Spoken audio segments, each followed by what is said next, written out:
ఇప్పటి సంది ఇక బండితోటి ఇంటికి పోవుడు కాదు, టోల్ గేట్ కాడనే ఇల్లు కట్టుకోవాలనేమో. జిహెచ్ఎంసీ పార్కులలో నడిచేటందుకు పైసలు టికెట్ తీసుకున్నట్టు రోడ్ల మీద బైకులకు కూడా టోల్ ఛార్జీలు వింటుతారట. ఇప్పటి సంది గాలి వీల్చుకునేటందుకు, తుమ్మినందుకు, దగ్గినందుకు కూడా టోల్ వసూలు చేస్తారేమో అని మస్తు సెటైర్లు వేస్తారు సోషల్ మీడియాలో జనం. నిజంగానే బైక్లకు టోల్ ఛార్జీలు వసూలు చేస్తురా? అది నిజమేనా? నిజం చెప్పులు తొడుక్కునే లోపల అబద్ధం హెలికాప్టర్ వేసుకొని ఊరంతా చుట్టొస్తుంది అన్నట్టు అయింది కదా. ఈ బైకులకు టోల్ వసూలు చేస్తారనే ముచ్చట. జూలై 15 తారీఖు సంధి హైవేల మీద సైకిల్ మోటార్లకు, స్కూటర్లకు, బైకులకు టోల్ ఛార్జీలు విండుతారటిగా. టోల్ ప్లాజాల కాడ బైకులకు ఫ్రీ ఎంట్రీ ఉండదు కానీ సోషల్ మీడియాలో నిన్నంతా ఒకటే గాయ గత్తర లేపిరు. ఒక్కొక్కరైతే షెబ్బాష్, దునియాలో ఏడలేని సరుకంతా మనకానే ఉన్నది పోరి, నాశనగాలానికే ఇసొంటి గురాలు చేస్తున్నట్టున్నారు.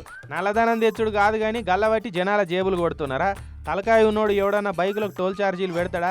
ఇప్పటి సంది ఇక ఉట్టంగానే కాళ్ళకు కూడా రిజిస్ట్రేషన్ చేయించుకోవాలనేమో. నడిచినందుకు కూడా నడకటోలని నడ్డిరిచి పైసలు నలుస్తారేమో అని సోషల్ మీడియాలో నెటిజన్లుగా తీరొక్క తీరుల కారెడ్డాల కామెంట్లు చేయబట్టిరు. ఏహే అవన్నీ ఉద్దరం ముచ్చట్లు. సర్కార్ గసంటి ఇగ్రమే చేయలే, బండ్లకు టోల్ వసూలు చేస్తారన్నది వట్టి ఫాల్తు ముచ్చట. అట్టిగా పుకార్లు నమ్మి ఆగం కాకూరని national highway authority of India వాళ్ళు క్లారిటీ ఇచ్చి పడేసిరు సోషల్ మీడియాలో. చూడురి, పట్టినోడు పరక అంటే చూసినోడు జల్లసాప అన్నట్టు ఎవడో ఉద్దరగాడు బైకులకు టోల్ కట్టాలని పుకారు లేపే వరకు అందరూ నిజమే అని నమ్మిరు. సెంటర్ సర్కార్ వాళ్ళనైతే పోటు తిట్టుకున్నారు.